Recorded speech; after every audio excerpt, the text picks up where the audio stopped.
Alright, guys.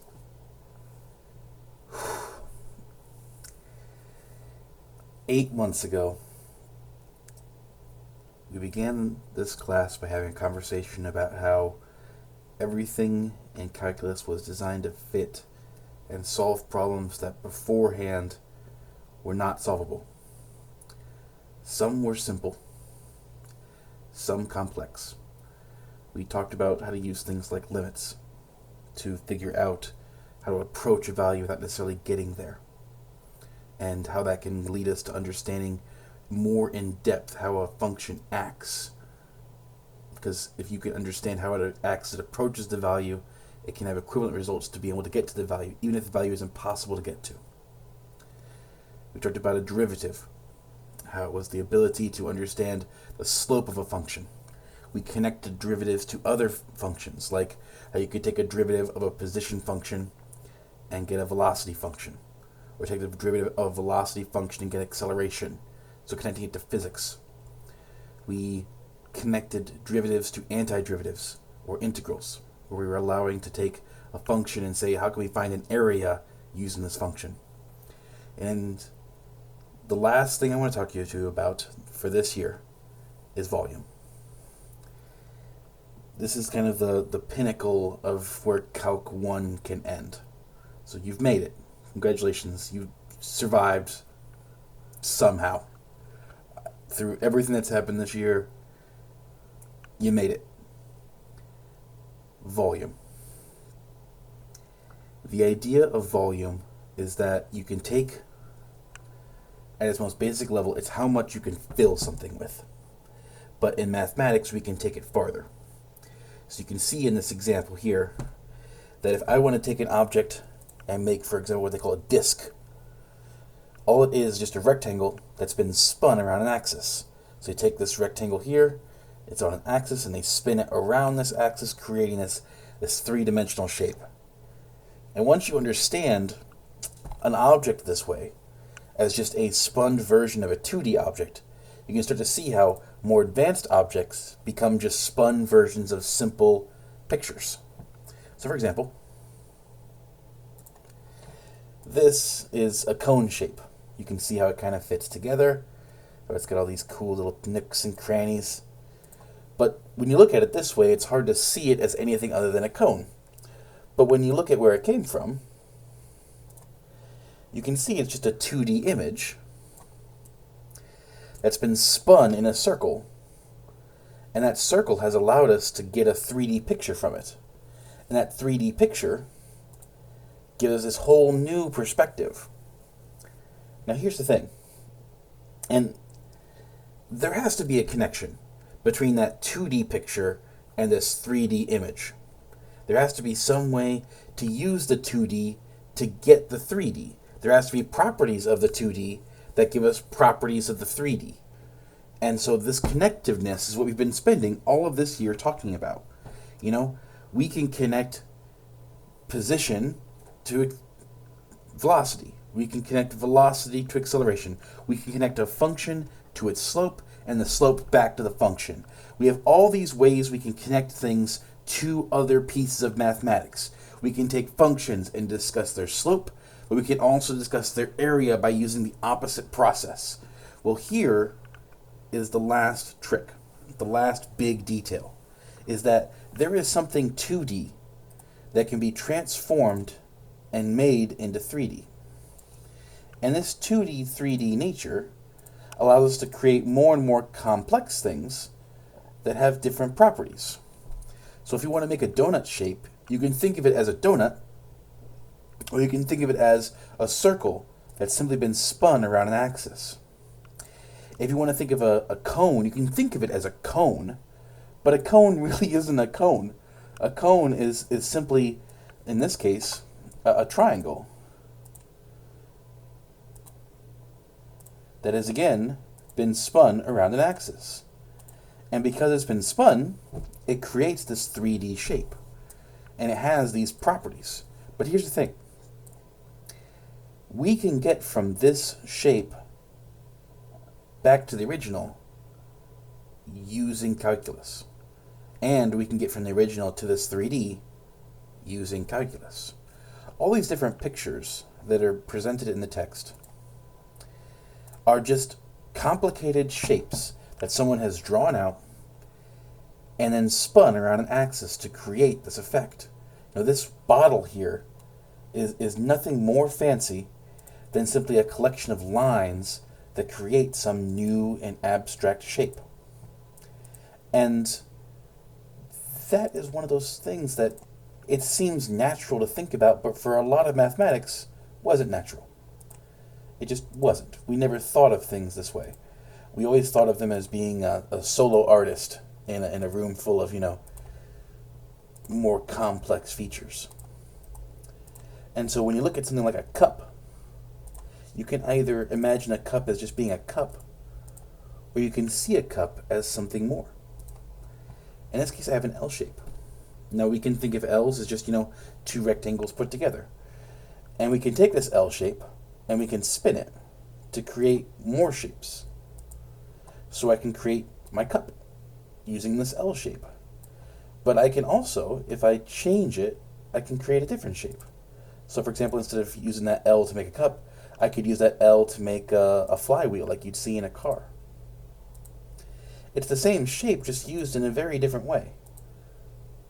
And that same flywheel could be instead created to make, for example, a bowl.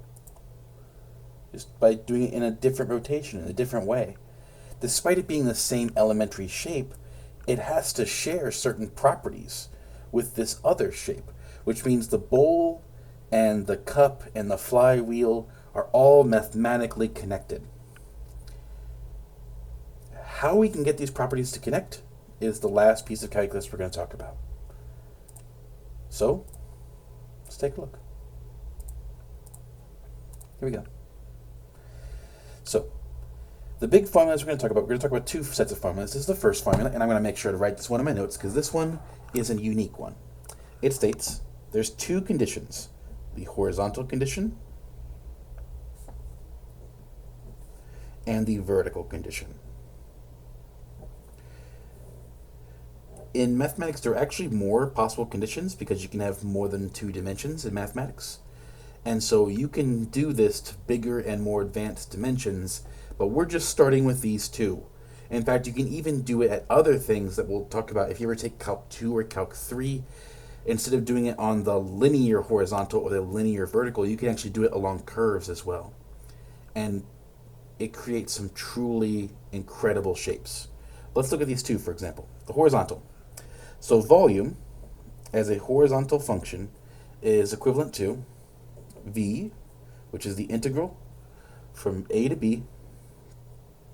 It is pi times the integral from a to b of big R of x squared dx.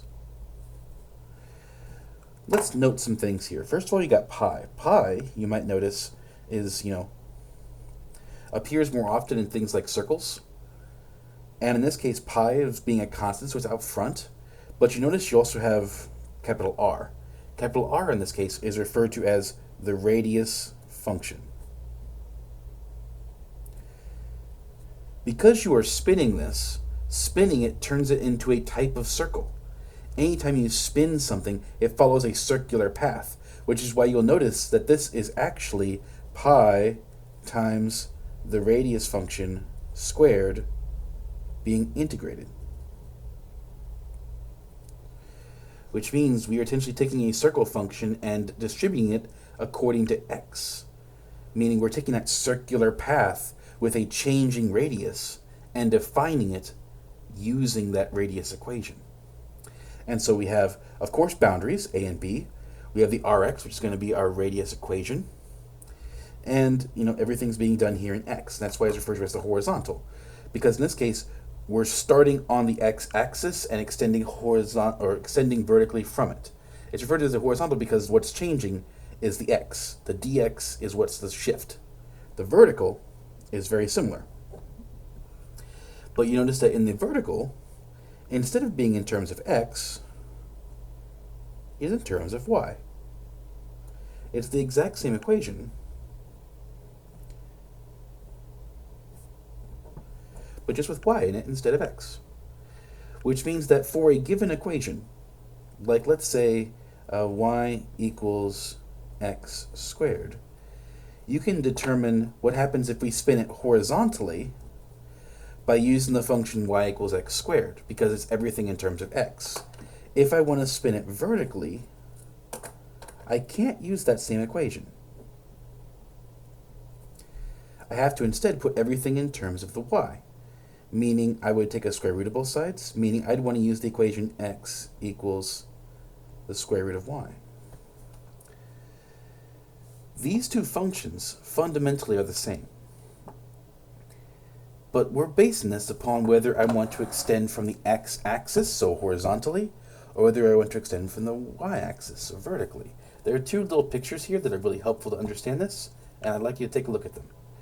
So in this case, we're measuring based upon the axis up to this function. And so this is a horizontal axis of rotation. The horizontal axis is the one that we are rotating around. And so since the horizontal axis is the x-axis, everything we have is in terms of x. In this version, if we spin according to the y, we get a different result, a different equation, which means that we'd have a vertical axis of rotation. And so in this case, you can always tell based upon which formula you need to use, based on whether you're supposed to be doing something that is horizontal or vertical. And the nice thing about this, or perhaps the fun thing, if you dare say it, is that there are times when you can choose.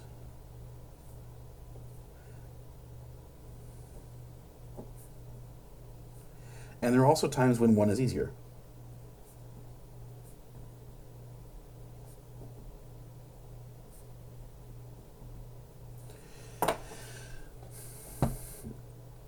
So the question becomes, well, which one do we choose? How do we know which one? And for this, I need to point out a couple things. First of all, it depends largely upon which axis you're doing. So if you're doing the horizontal, we're going to assume we're working with the x-axis. If the problem says spin around the x-axis, we're going to use the horizontal formula. If it says spin around the y-axis, we're going to spin around the y formulas. So again, we have the same formulas, just written different ways, and can thereby be plugged into these integrals in the same basic way. So let's take a look at our first example. Your homework assignment, as you can see, is 1 through 29 odds, pretty short assignment. That's because I wanted to make sure these last couple assignments were relatively short, because they are different. Let's take a look at, for example, number 1.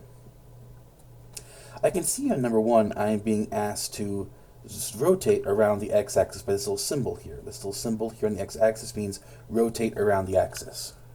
And so that means, it tells me I'm going to be using this horizontal method, which means the formula I'm going to use has to be in terms of the x. So if I look at number 1, or in this case I'm actually going to do number 2, of course. Since it says to rotate around the x-axis just means I'm supposed to do it on the horizontal.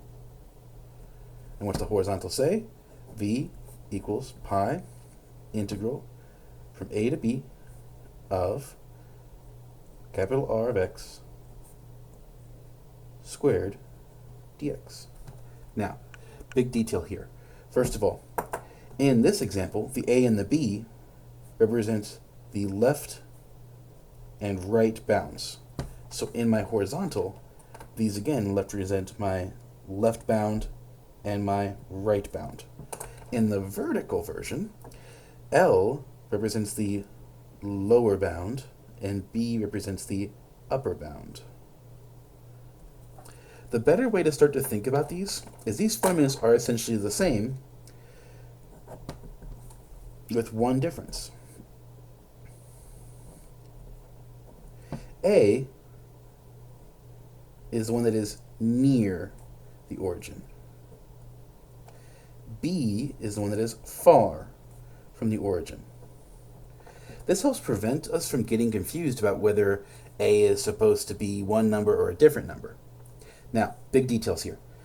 This problem is in terms of x, so my bounds need to be in terms of x. If my problem is in terms of y,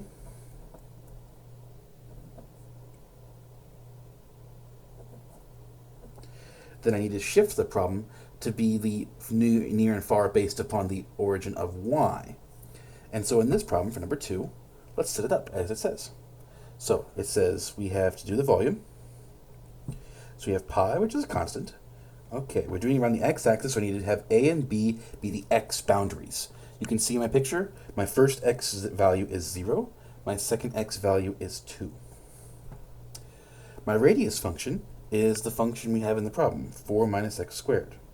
But that function is being squared. This would represent the volume rotated around the x-axis. Whatever this integral becomes has got to be the volume of this function. Let's compare this to instead by looking at one like, say, number 8.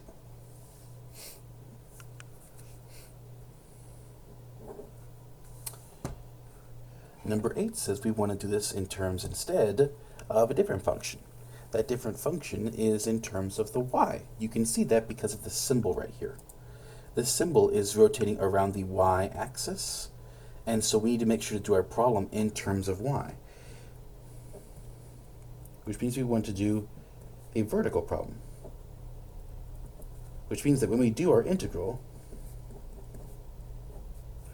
our a and our b need to be defined by the vertical values. So in this case, our y values. My y values start at 0 and go to 4 in this problem. On number 7, it would also start at 0 and go to 4, because those are the ones that are being bounded in this situation. If we're doing it in terms of the y-axis, then we have to use the y values to get our numbers. So 0 and 4 would be appropriate, and 0 and 4 is appropriate here. For number 9, 0 to 1. For number 10, from 1 to 4. Okay. For number 8, let's keep going. The equation we have is y equals the square root of 16 minus x squared. This formula is in terms of x, because the y is one that's been solved for. I cannot use this. This, not good. I need to find one that's in terms of y, because if I want to do it with the y-axis, I need to have an equation that has y in it. This one does not. So, good perk here is that you may end up doing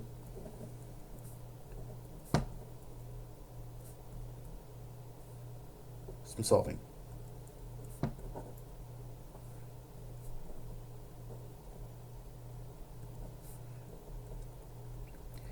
If we're supposed to do this with y-axis, then we need a y equation. This isn't a y equation, this is an x equation.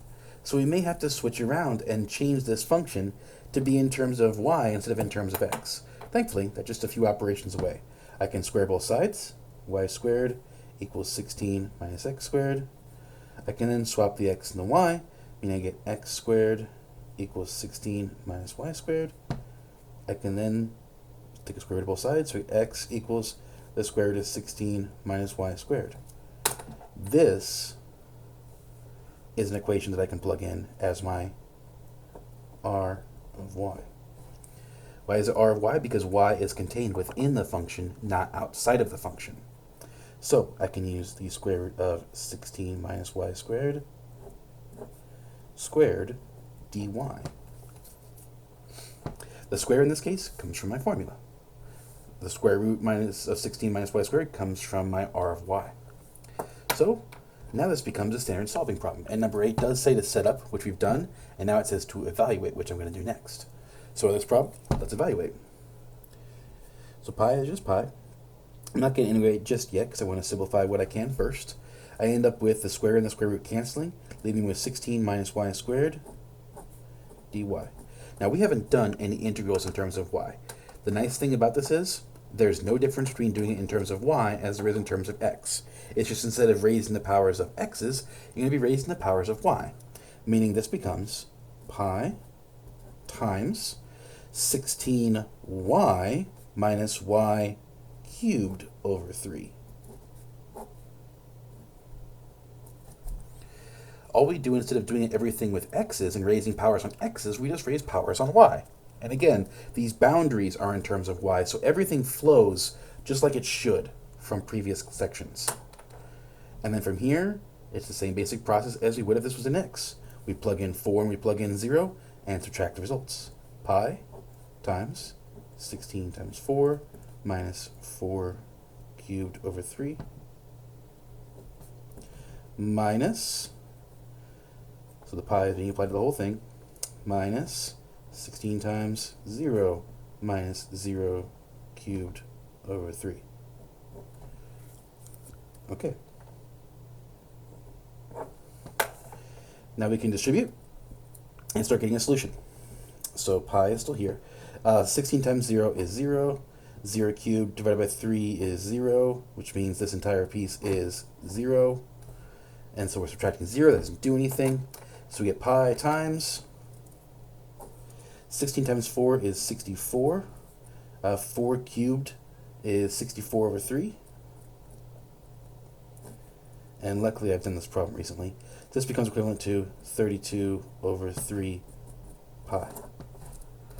Which means the volume, remember this is a volume, the volume of this spun shape is going to be 32 over 3 pi. Give me a moment.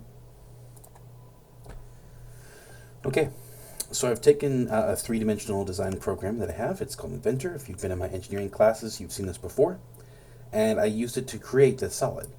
Now, what I want to do is I want to revolve this around this central axis, which is my y-axis here. So I'm going to take my object, and I can show kind of what that's going to look like. And as you can imagine, if you've got a pretty good sense of this stuff, it's going to look like a half circle. And this program can do one thing that other things can't do, is it can actually determine for me what the actual volume of this thing is going to be. Now, it won't show up on your screen, but we can also do it by hand calculation because it is half of a circle. We can find it manually, which I will do in a moment, to verify that this is in fact the correct solution. So let's go ahead and take a second. According to my computer, this one should have a physical volume of 134.041. And again, it won't show up on you guys' screen because, well, it doesn't. But it's 134.041. And it turns out if we actually use our program, we can get the exact same results. We got 32 over 3 pi. It turns out those two pretty dang close. So let's go ahead and open up. I now have my TI-84 open. Oh, it's not open on yours. Hold on. There we go. And now I'm going to take 32 divided by 3. Multiply that by pi.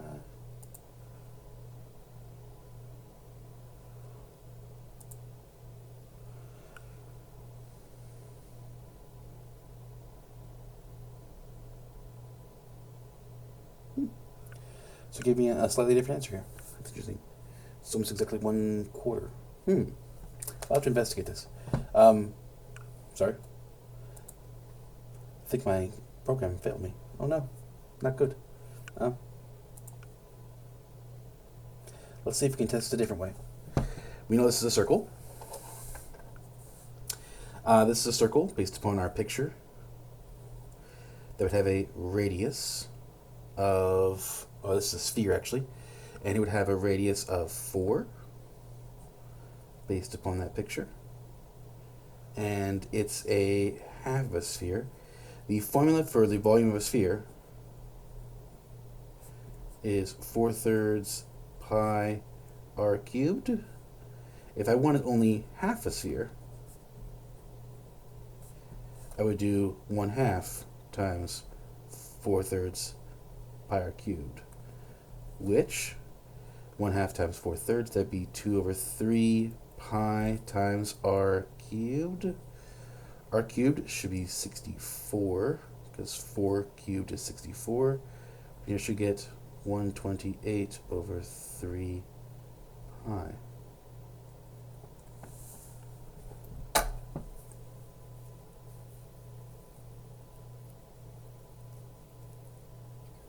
My answer is 1/4 of what it should be.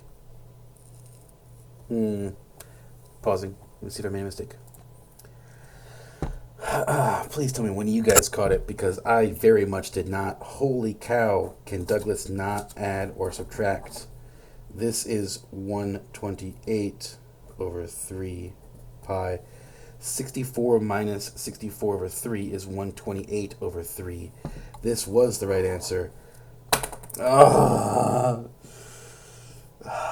It's getting through the end of the year. Okay. I did my happy claps. We're good. Somehow we get the right answer. We should always make sure to double check. Don't just do everything in your head, kids. Sorry, I shouldn't call you guys kids anymore. You guys have been through so much with me. But there we have it. It did give us the right answer as long as we actually did the math right. 64 minus 64 over 3 is 128 over 3, which is 134.041, which is the same result we got when we used our other formula, which if you ever wanted to know where the heck some of these formulas came from and why they work, they came from calculus. Okay? So, now going to retreat into my cave here. All right. Let's go back to our problem. So, number 8. How did I miss that? That just makes me angry now. Okay. So what did we do? We took the original problem. We noted from the problem that we were revolving around the y-axis, which tells me we have to do a vertical equation. We use the vertical equation. We have to have it in terms of y. So we had to adjust our original formula to put it in terms of y. And then we have to solve using our standard techniques.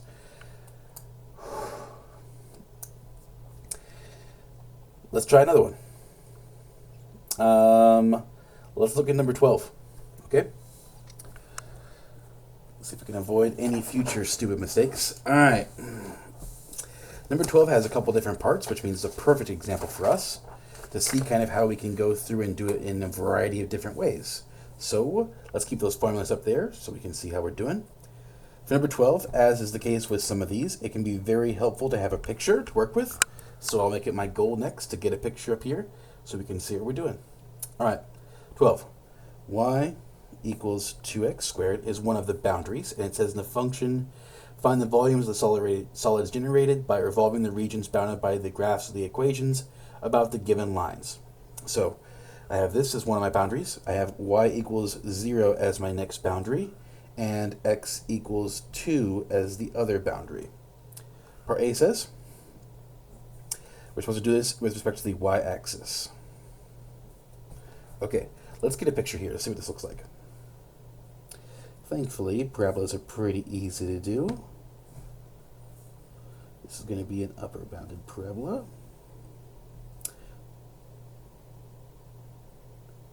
Okay, so it starts at 0, 0, goes up to 2, then goes up to 8. So there's my parabola. What are we bounded by? We are bounded by x equals 2 and y equals 0.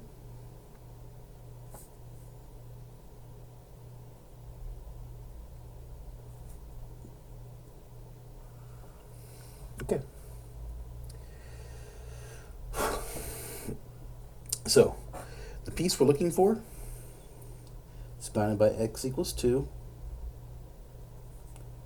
and y equals 0. So we're looking for this region. Okay. It says we want to rotate this around the y-axis. So this is the y-axis, which means we need to have everything in terms of y to do this, which means we're doing a vertical problem.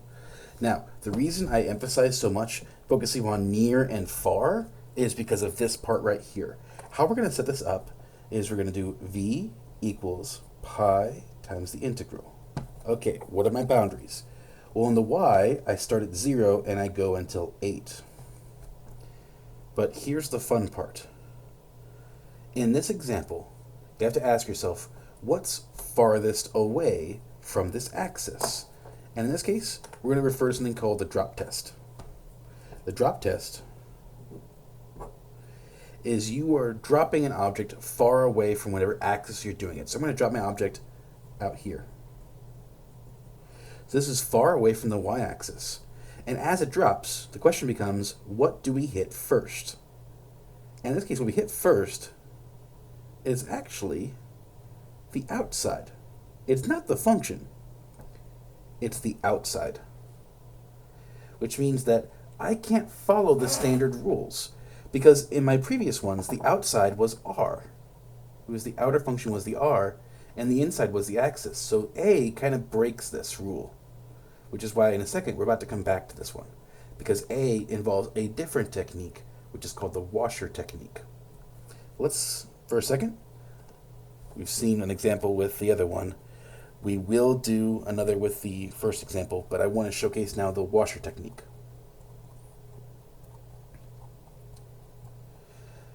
The washer method is used whenever there's going to be a hollow piece on the inside of it. So like if you look at this object, you can see quite clearly, right there, there's this little hollow space in between them. That little hollow space will have a different radius. So notice how they use big R to represent the outer piece and little r to represent the inner piece. Well, if there's going to be a hole in this, which if we revolve this around the y-axis, it's important to note that there will be a hole in this. Because if I revolve around the y, it's going to be revolving this way. And when it does, that means that there's going to be a hollowed out piece. It's not going to be a solid outer shell with a solid inside underneath it. There's going to be an outer slab, an inner slab, and then there's going to be an opening. If you can think of this being spun, it's going to look like a very strange kind of cup. And so, in order to do part A, it helps to look at it in this form, as a disk.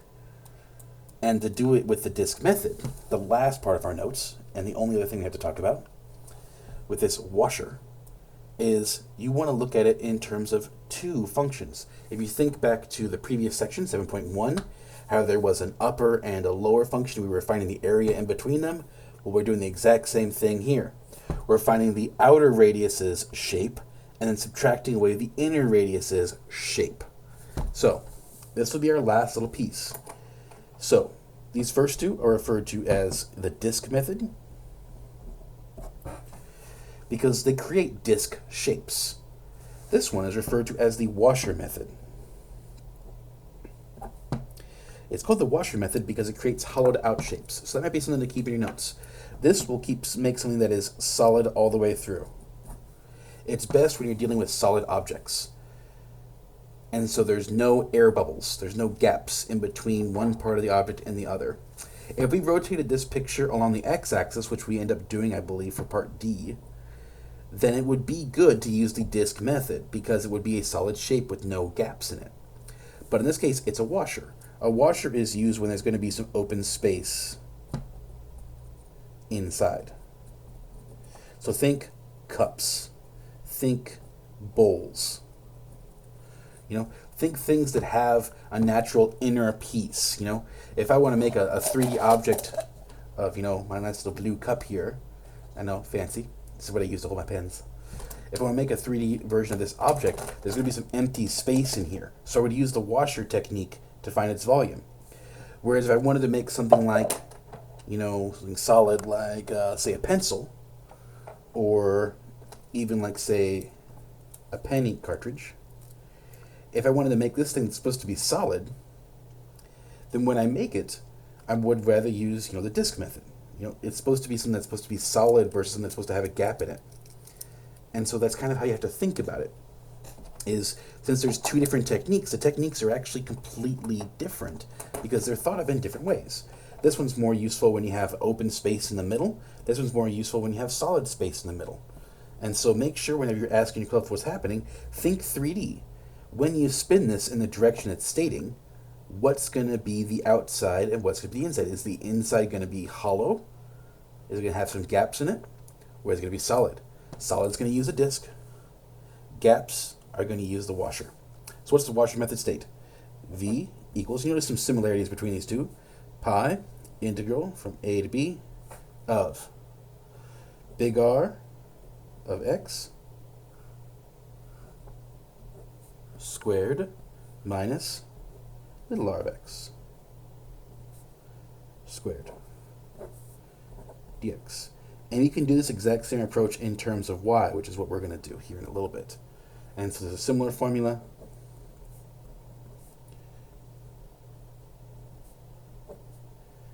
Big R of y squared minus little r of y squared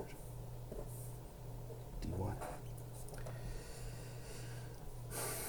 for this version, it's better to think of, what's near to my axis of rotation versus what's far from my axis of rotation. In this case, my big R is going to be the far function. My little r is going to be the near function. And this is always the case. Remember, it's far and near from whatever variable you're dealing with. If you're looking at the x-axis, then it's what's farthest from the x-axis versus what's nearest to the x-axis. If you're looking at the y-axis, what's farthest from the y-axis versus what's farthest from the near axis. So, let's go back to example number 12. Now that we're thoroughly engrossed in our final two pieces of this puzzle, here's number 12.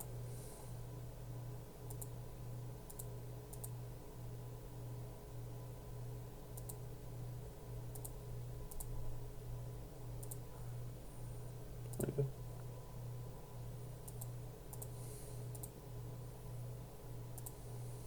There it is. Whew. Okay. Big day for our last day. I know, but here we go. So, number 12. We're doing it with respect to the y-axis.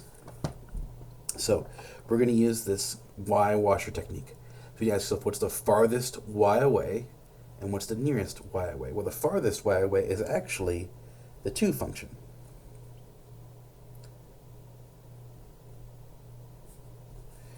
Because this x equals 2 is the farther of these two boundaries.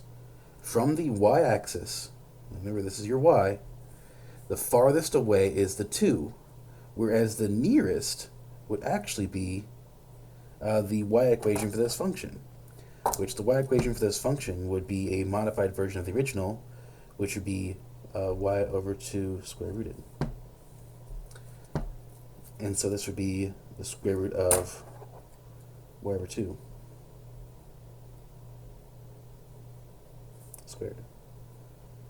And then with respect to y. So this is the washer technique, where you have to ask yourself, okay, what's the farthest thing away from the axis? It's the y-axis. Of these two, this red line and this black line, the farther of the two is the black line. And so the black line, which has a value of 2, has to come first. Notice that the outer one has a very simple equation. It's just 2. Whereas the inner one has a lot more complex equation. And then the same thing happens the other way. Okay, so let's go ahead and do this. We take this function.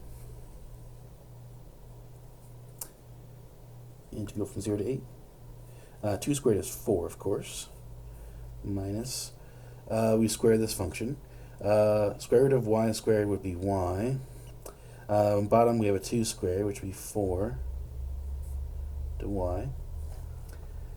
And so we end up with an equation that is integratable. Notice that when simplified, it doesn't look like a washer problem anymore. It looks like something from chapter 5 or even chapter 4. Like, it's totally doable. But you have to see them in this form first to recognize that this form simplifies to the other one and thereby gets the equation we need. From here, the pi drops. We can integrate each one. The 4 would become 4y. And the y over 4 would become minus y squared over 8 from 0 to 8. And now from here, we plug in our 2.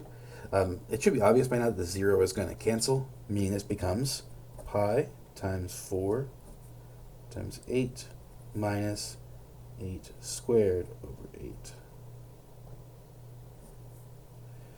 Which, okay, let's see if I can avoid doing bad math. Pi times, so we take this function, 4 times 8, that is 32, minus 8 squared 64 divided by 8 is 8. 32 minus 8 would become 24 pi. And so this is that object rotated around that axis. Let's check, shall we? So I'm going to make mine real quick. Okay, so I've made my little object so you can see how very similar these look compared to this versus this one. And then in this form, let's see if we can get it to revolve. So I'm going to revolve this thing. I have to make sure to do it around the y-axis, which is the one going up and down. Notice how it creates this weird kind of bowl shape. Now, let's see what this is. According to my properties, this should have a volume of... My formula says 50.265. And this one, times it up by 3, it's off again. I'm guessing there's some small calculation errors, which happens whenever you're working with me way too much.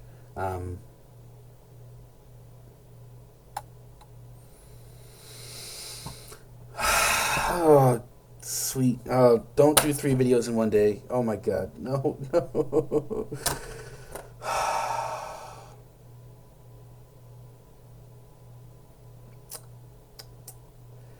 Sometimes I hate life. Okay. This square root covers the entire dang thing. Which means I wouldn't have y over 4, I'd have y over 2. Sweet baby. Jeez, just kill me now. Which means that when I did this, it wouldn't be over 8, it'd be over 4. Which means this wouldn't be over 8, this would be over 4. Which means this would be 16. Not 8, which means this would become something different. It becomes 16 pi, and 16 pi.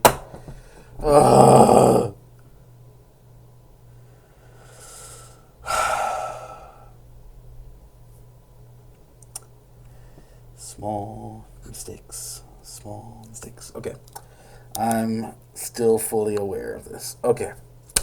Somehow I've done it. I've managed to get the answer. And I've only screwed up every time. But you know what they say. 3rd time's the charm. I messed up on number 2. I messed up on number 12. Bring on part B. Alright. Oh, God. Save me, please. Okay. Part B. Part B says do it around the x-axis this time. Well, that is so much easier. So I'm going to use the same basic setup, but with the x-axis. If I do this from the x-axis, my top equation is the equation bar. My bottom equation is the axis itself, which means that I'm dealing with a solid shape. If I rotate this around the x-axis, this tells me this is going to be a solid shape, as opposed to the previous one, which based upon the picture was going to be a washer type shape. And so rather than approaching it with the washer technique, I'm going to approach it with my more solid technique.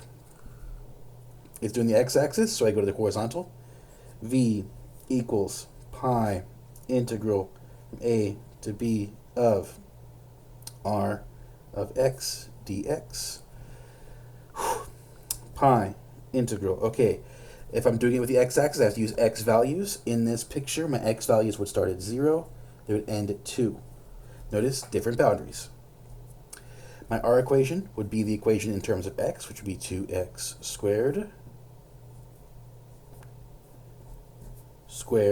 dx. Now, before I integrate, I'm going to cheat this time. I'm going to find the answer beforehand. That way I know if I've got it right. Go back to my picture. I can quickly change the revolution axis by just selecting a different axis. So I can change it to this one. Notice it's going to make a drastically different shape. Oh, look at how fancy that is. So beautiful. I bet everybody's going to be wanting one soon. All right. And according to my calculations on my computer, I can tell that the solution for this is going to be... I should get an answer of 80.425. Let's find out, kids. All right. So I integrate this like normal. This is pi. Okay, I've messed up on the simple math twice now. Let's not do it again. Okay, I distribute. 2 squared becomes 4. X squared becomes x to the 4th. Evaluated from 0 to 2 dx. I then integrate. Pi moves up front. 4 x to the 4th becomes 4 over 5 x to the 5th. From 0 to 2. And then I plug in. If I plug in 0, nothing will happen. If I plug in 2, I should get an equation.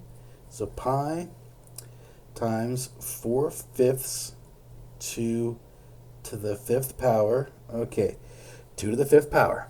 2 to the fifth power is, I hope, 32. 4 over 5 times 32.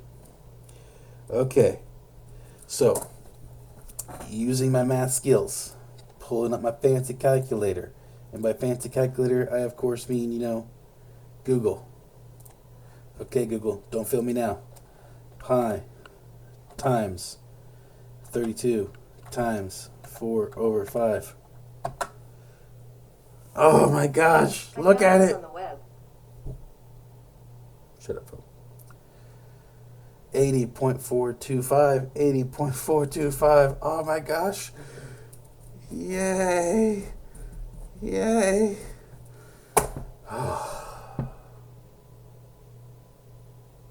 Okay. This is how it's done. I'm going to do 2 more examples, one of each where I do it around the y versus doing it around the x. It doesn't really change too much.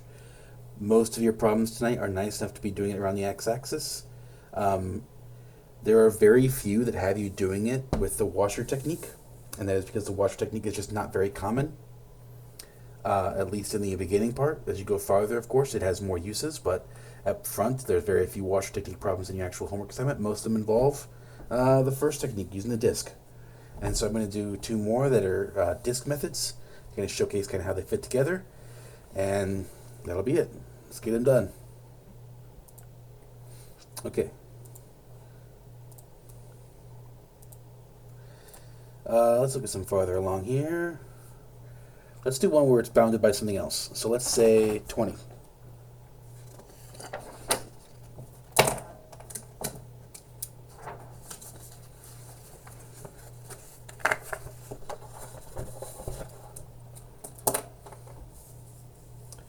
Okay.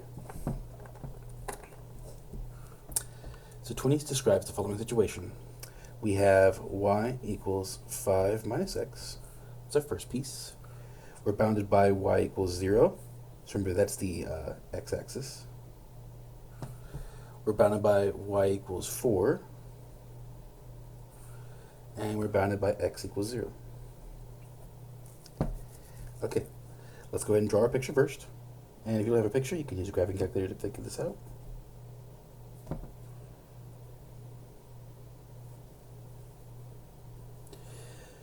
So the graph of 5 minus x, 2, 3, 4, 5, starts here, goes down by 1, left 1 over 1, left 1 over 1. So it looks like a triangle. But we are bounded in some pretty significant places here. We're bounded on the bottom. This is our y equals 0. We are bounded by y equals 4 as well. So y equals 4 is right here. This is y equals 4. And what we're spinning it around is x equals 5. So what we're supposed to be spinning it around is this one.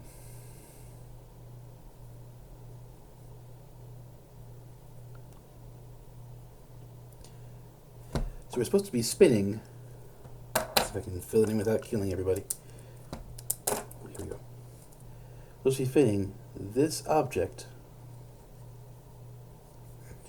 around this center. Okay, so let's talk about how this is kind of done. First of all, I think it makes the most sense in this situation to do most of our stuff in terms of y.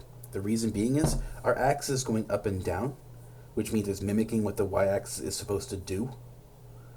And then because of that, when we do this piece, if we do everything in terms of y, it's going to keep everything consistent. And so the first thing I'm going to do here is I'm going to take this equation, I'm going to change it around. If I add the x over and subtract the y, I would get x equals 5 minus y. I think this is a better equation to use. Which also tells me that I'm supposed to be using boundaries in the y-axis. So in this case, my boundaries are going to be between 0 and 4. I know that from these 2 pieces. And the question is just, how do I get this piece to revolve around 5 as opposed to around the center? So let's take a look at that. To spin something around and that's not the axis, there's actually a pretty straightforward way. This is an example of the washer technique. In this case, the outer axis, the outer radius, you can think of as an actual radius. So if you're thinking of this as a physical picture, this outer radius, it has a radius of 5. And we're going to be spinning this thing around this central axis, which means the formula I'm going to use is actually pretty unique. Pi between 0 and 4.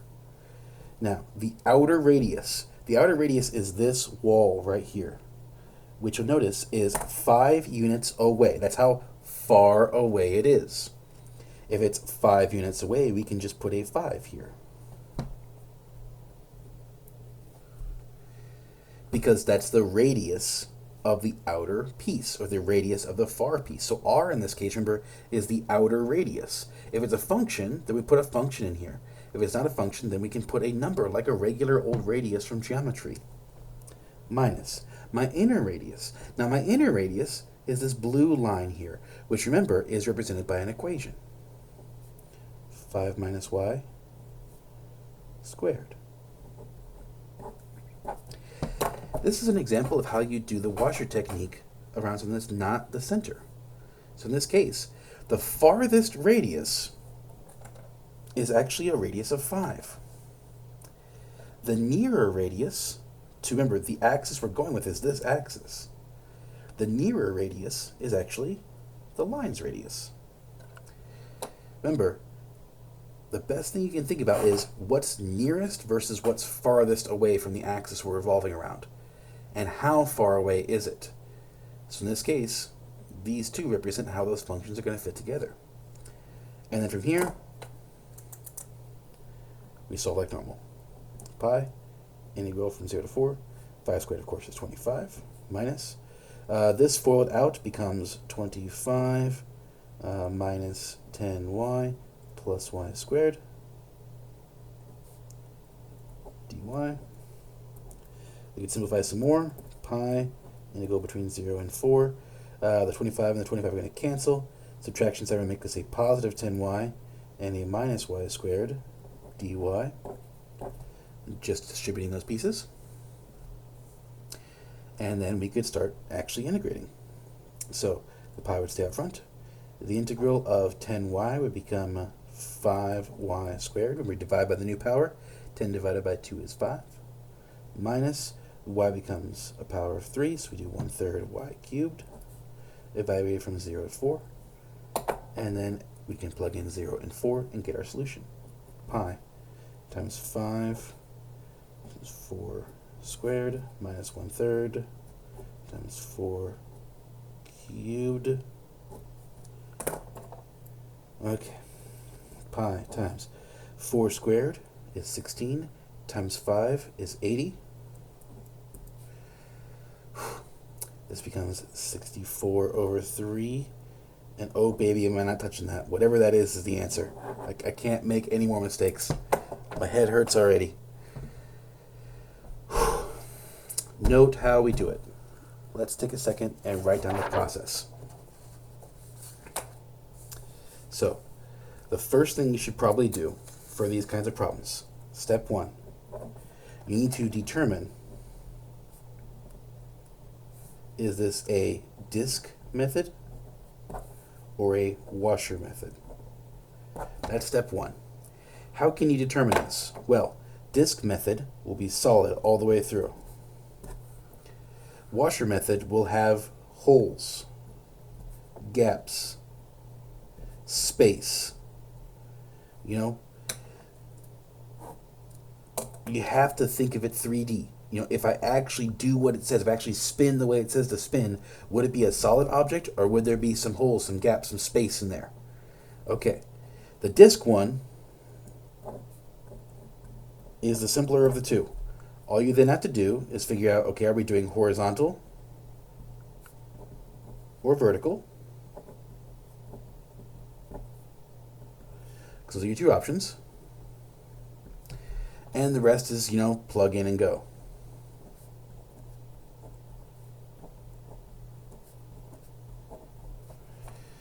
The harder one will always be the washer. When it comes to the washer, you have to ask questions like, okay, also are we doing it horizontal or vertical? Remember, horizontal means x-axis, or pretty much anything parallel to it. Or are we doing it vertical? So the y-axis, or anything parallel to it.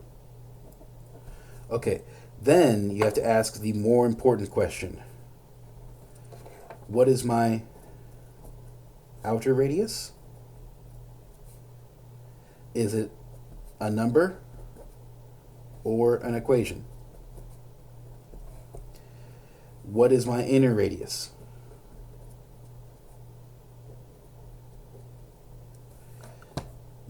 Is it a number or an equation? Because depending on what you're asking, it can be either one. Look at this one. Here's the 5. Okay? What's outside? If this is the axis, if this is where we're centering everything, the farthest away is over here. How far away is it? 5 units away, which makes my outer radius a number. Whereas this inner one, it changes depending on where you're at. Because if I'm up here, I'd have a bigger radius than if I'm down here, which would have a much smaller radius. And so the inner one is the one that is changing. The outer one is constant, the inner one is changing. And the question becomes, how far away is it?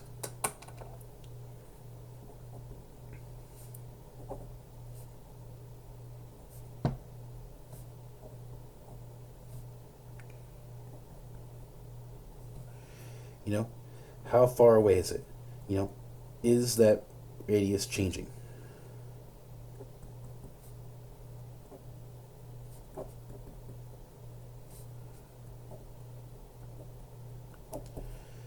I'm sure these will be fun ones to finish with.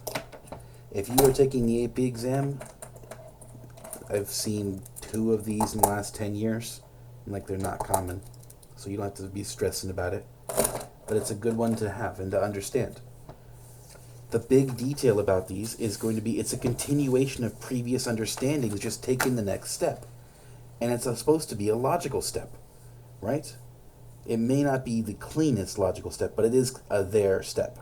Right? We take something that we understand, we can find an area, and we say, okay, well, if we can find an area, then we can take an area and spin it, creating a circular-like shape. This circular-like shape is going to therefore be dependent on whether we're doing it around the x or the y. So we have 2 different versions of it. We have one where we're doing it horizontally, so we're looking at the x's. We're doing it vertically, we're looking at the y's. This works best with solids, but if there's gaps in there, we can use a different technique, where we talk about, radiuses of the inner function versus the outer function, the near function or the far function. And this gives us a good way to sit there and see which pieces go where. I don't expect perfection on this. I expect this last test we'll work together on so that we all get a good grade on it. I want us to, because this last section is the weirdest one of them all so far. Because it's such a unique idea that we take these other ideas from previous sections and just kind of shove them in there and hope they fit. Either way, this will end our year.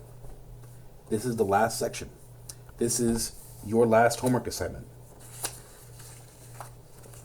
I don't know if this year was everything you wanted it to be.